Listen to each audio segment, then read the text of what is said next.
Équation d'oxydoréduction. Dans un bécher contenant une solution de chlorure de fer 2, Fe2+, plus 2Cl-, on verse une solution de permanganate de potassium, K+, plus MnO4-. La solution de permanganate de potassium se décolore, une réaction chimique se produit. Il s'agit d'une réaction d'oxydoréduction et voici les couples oxydant-réducteurs mis en jeu.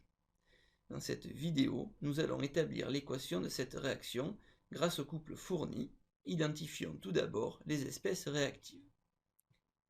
L'ion permanganate, MnO4-, est l'oxydant. L'ion fer 2, Fe2+, est le réducteur. Les ions potassium K+, et chlorure Cl-, sont appelés ions spectateurs. Ils n'apparaîtront pas dans l'équation bilan. Pour écrire l'équation d'une réaction d'oxydoréduction, il faut écrire dans un premier temps les deux demi-équations électroniques des couples mis en jeu. Commençons par écrire celle relative au couple Fe3+, Fe2+. Dans un premier temps, nous n'écrirons pas les états physiques. À gauche de la double flèche, il faut toujours écrire l'espèce réactive. Il s'agit ici de l'ion fer 2, Fe2+.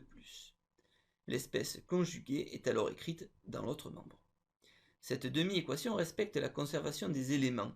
Pour assurer la conservation de la charge, on ajoute un électron dans le membre de droite. Il faut ensuite écrire la demi-équation redox du couple MnO4- Mn2+. Comme précédemment, on écrit à gauche de la double flèche l'espèce réactive, ici l'ion permanganate, et à droite l'espèce conjuguée. Pour équilibrer cette demi-équation, commençons par assurer la conservation de l'élément. La conservation de l'élément oxygène est assurée en faisant intervenir l'eau qui est le solvant. On ajoute 4H2O dans le membre de droite. La conservation de l'élément hydrogène est assurée en faisant intervenir l'ion H+. On ajoute donc 8H+, dans le membre de gauche. On termine enfin par assurer la conservation de la charge, car il y a 2 charges positives dans le membre de droite et 7 charges positives dans le membre de gauche. On ajoute donc 5 électrons dans le membre de gauche. Combinons enfin les deux demi-équations électroniques pour obtenir l'équation bilan de la réaction. Les électrons ne doivent pas apparaître dans l'équation bilan.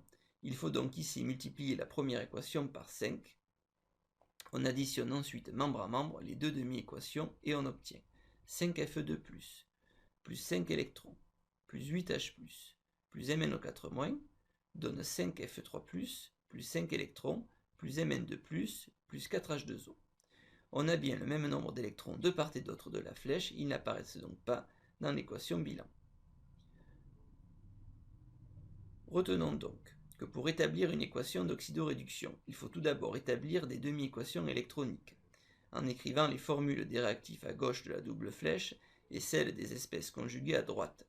Il faut ensuite assurer la conservation des éléments autres que H et O, puis assurer la conservation de l'élément oxygène avec H2O, assurer la conservation de l'élément hydrogène avec H+, et enfin, assurer la conservation de la charge avec les électrons.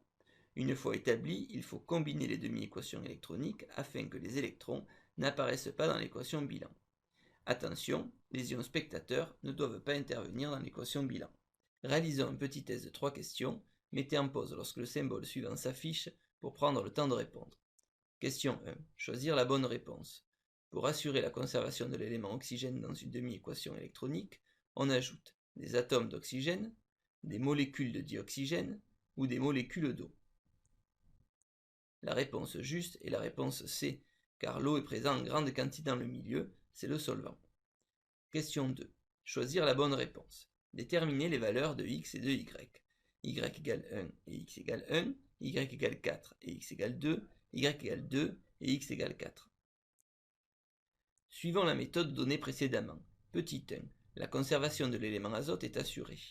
Petit 2. À gauche de la double flèche, il y a 2 éléments oxygène, donc y égale 2. Petit 3. La conservation de l'élément hydrogène est assurée. Petit 4. Vérifions enfin la conservation de la charge.